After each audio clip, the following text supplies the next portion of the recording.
Diddly-dum-dum. Right, Shane, a shortcut to getting rid of back pump. Where do we see back pump all the time? People complain about back pump. Why do people complain about back pump? Like, give us some scenarios. Oh no, I'll give you a scenario actually. We're doing light to moderate deadlift day or whatever, and I'm just getting terrible back pumps during it, and it's holding me back. Like, what kind of stuff would you do to deal with that? Or, well, first thing I'd look at is how fit they are, like the conditioning. Like if they're your stereotypical mess in strongman, like if you go on a treadmill on a slight incline and do like a walk, if you're getting back pump off that, and hip pump and calf pump, then there's some issues going on because your work pattern fucking fucked. That will solve 90% of people's problems if people just got a little bit more conditioning. You don't need to be fit as a fiddle. You don't need to be a CrossFitter, but you need to have, like, for example, when we go walk the dog or whatever, I'll run sprint with the dog for 30 minutes, run around and just do shit. That's normal day, everyday stuff. Like it shouldn't be something you're proud to do. If you're one of them people who's like, oh, I can't do this, I can't do that because of that, they're the people that tend to get in them situations where they're like, you give them 7 sets of 5 deadlift at 120 for skill, and they can't complete it because of the back pump. But if you're not in that boat and you've got, you say you've got a pretty decent base level of conditioning, but you're always getting it on certain movements, then there's a couple of things that are quite common trends and need to look at things that go into the hips. One of them is not utilizing the glutes properly is a really, really, really, really common one. People get, dysfunction at the hip, which causes the glutes to be underactive. And that way the back tends to take over a little more. And because there's dysfunction there, it tends to just come with like, not just back pump, but like a little bit of seizing. And basically it's a neurological issue. The brain's noticing that it's not in a safe position. It doesn't like it. Things aren't firing correctly. Maybe hips are out of line or whatever. And it can cause, this back pump seizey type feeling that'll make you struggle to get through your session. Really easy way to help manage that if it is glutes is just to, throw in some extra glute work, open up that neural pathway of getting the glutes firing. So whatever you've got access to, a little bit of reverse hyper with a squeeze at the top, or a glute bridge or a clamshell, just things like that prior to the session. Another issue can come around the front with the TFL and hip flexors. Predominantly the TFL is a problem area because the TFL helps wrap around into the glute as well and lower back. So I know for me, if I don't release my TFL some days, I end up with back pump. That's a common fix for me. I've actually got one of my YouTube videos, you see me talk about this actually, because Shannon's recording me warm up, and I always put a peanut in my TFL and go through internal, external rotation to just free it off, because me having a desk job, not desk job, but, being a coach, sitting at a desk all day, I get a really shortened hip flexor, which then cause issues round the back. What's the video called? It's just one of me. It's just a training video. I think it's just like a random training video, and it's just the start of it. It's just me warming up, and I just start foam rolling my TFL with a peanut, and I talk about if you've got a similar job to me where you've got short hips, just releasing them or lengthening them. And I tell you what, Josh, I've been doing. Me and Shannon are on day 6 of a 30-day challenge at the moment, and we're doing. Have you seen it or not? That I posted in group or not? So about, is it the splits? Yeah, so a front split. Right, show us. Well, the reason why I'm doing it is because show us, come on. Well, I can't do a front split. It's not, the idea is not to do the front splits. The idea is to even out the hamstring and hips, because when you do a front split, obviously one leg goes back, stretches the quad and hips, the other leg goes forward, does the hamstring. Now, the reason why I'm doing it is because a client of mine went to this rehab specialist who introduced me and him to a lot of new things. And he basically talked about this dysfunction in his hamstrings and hips. And when you do the front split, for me personally, like when I put my left leg forward, I can't feel my hamstring stretch, but I feel my hip and quad stretch real deep. And it's almost like the left hamstring so much more mobile than the right hip. But then when I swap sides, it's the complete opposite. My left hip can come really far back and my right hamstring is tight as fuck. So the goal of me doing these front splits is to even them out so that the one leg goes forward, one leg comes back, and it's even on both sides, because then what it's going to do is create balance around the hips.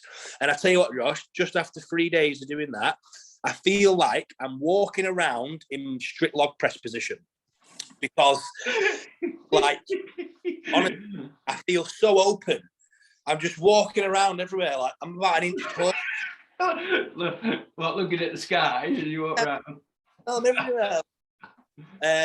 So what I'm trying to say is the hips have a real strong relationship with the back, and yeah, I found that working on the hips and the glutes especially can help relieve issues in the back. But having said that, genuinely I feel like 10% of people fall into that in strongman. The other 90% you just need to do some cardio. Yeah. So what's your 2 cents on that? So yeah, I think that's great. Having like have a bit of a. I think this is a good example of an episode where we're never it's beyond our scope of practice. We're not giving like say advice to people on like how to fix their injuries. But I think this is a great example of a coach. How many times have you done it over the years where somebody's got an issue? And then we just give them like a kind of a general thing to do. And like you say, a lot of the time, it can just fix you without, you know, I suppose like taking a global approach, like you saying, just generally get a little bit fitter. What have you been doing before training today? I've been sitting in the car, sit at the office all day, then I go to train and I go to deadlift and I get back pump. Whereas like, well, could you go for a 15-minute stroll on your lunch break or in the morning or whatever? Could you take the dog out instead of relying on your lass to take it out or whatever? Like those kind of practical things can actually make like a massive difference. And that's the thing that I've noticed is from the start of last January was that was a thing that I started where like Molly pointed out to me, she was like, on Monday and Tuesday, she said, you're sedentary, like, and I started tracking my steps. And I was doing like 2,000 steps on a Monday and Tuesday because that's when I do my computer work. And then I was like saying that, oh, well, I'm not sedentary because I go to the gym and I do deadlifts afterwards. And you're like, well, I'm not really doing much on most days in terms of general movement. So since then, on Mondays and Tuesdays, I've got up first thing in the morning. I go and walk along the canal, and my general fitness has just like improved so much. And in terms of like my general pain, and I know there's loads of contributing factors, but like general knee pain, back pain, ankle pain, the kind of stuff that I've always just had that I just kind of ignore, like resting heart rate and stuff like that, like. Resting heart rate, I don't know what other people do. I think mine's like 45, 50 or something sometimes. Like that's gone down significantly. Just taking a global approach can fix a lot of people. But in terms of specifics, like I would generally get I'd like try and identify the movement pattern where what's causing the kind of issue and trigger.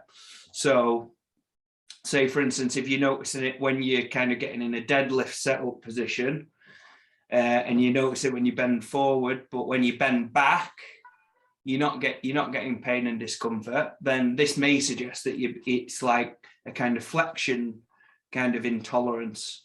If you're absolutely fine when you're in a deadlift setup position or going to pick up a stone or whatever, but then when you go into like, say, go and do your overhead or you do your log or your push presses, or after overhead, you can feel your back a little bit. this might suggest that you're a bit more extension intolerant. They might be fine. It might be when you go to, say, do moving events and your back's like you're not resisting rotation or kind of like moving to the side or whatever that causes the issue. If you're just getting back pump when you're doing moving events. So what I would say is like try and like hone in on what's causing the trigger yourself. Like find out whether you're intolerant to kind of flexion, or whether it's extension, or whether it's like lateral flexion or rotation. And if you're unsure, just like replay what I've just said and just type in YouTube or Google or whatever. And then like, first of all, have a go at treating it globally yourself. And then maybe have a go at, like, say, identifying the trigger and then playing around with technique, like, say, for instance, common things with, anyway, we'll go into a depth on another episode of that. But that's what I generally do, is like try and identify it into the trigger. Like people say, oh yeah, I'm getting a bad back doing this. So then the stopping exercises where, like say if somebody's flexion intolerant and they might be like, oh, my back's aching today. My back's aching. I'm never going to be able to do yoke or anything like that. They might go to a heavy yoke, and the heavy yoke's absolutely fine because it's about the compressive elements. They're not actually going too much into flexion and extension. It's just like some people might be struggling with a 120 deadlift in agony, but then they can go and do a 300 yoke completely pain-free.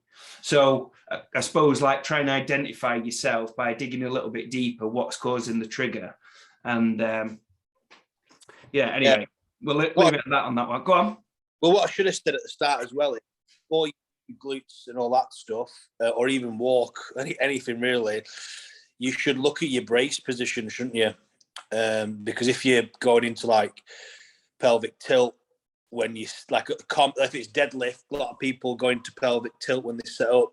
So that's probably the first thing you want to look at. But to be honest, I always tend to skip that because, well, I don't know. It's one of them things that should have been usually that stuff gets addressed early on in training, but or it should do anyway. But if you are in that boat that you don't even know what that is, then maybe you should look at that. Make sure you're keeping neutral pelvis, because that's going to allow everything to be in the correct position to work properly. And you might think, oh, my glutes aren't working, but it's just because you're not putting them in a position to. Yeah. But if you've got that right, then you follow the rest of the advice. Yeah. A good example of that, I did a session with Rosie Pearson the other day, just on playing around with the deadlift start position. And obviously, like, she's been moaning about her back for years, hasn't she? But, and she was like saying, "Oh, it hurts when it's annoying because it hurts when I brace. It's better when I don't brace sometimes. If I just pick it up, like, we're talking like 40 kilos, 50 kilos. If I just pick it up, it doesn't hurt. But then when I start to brace, then the pain comes. So then I said to her, I said, right, does it hurt when you stood up? If you brace now, does it hurt when you stood up? And she's like, no. She said it's just in the start position so she got into a deadlift start position, and then I got her to brace, and she was like without lifting it, and she was like, that gives me pain.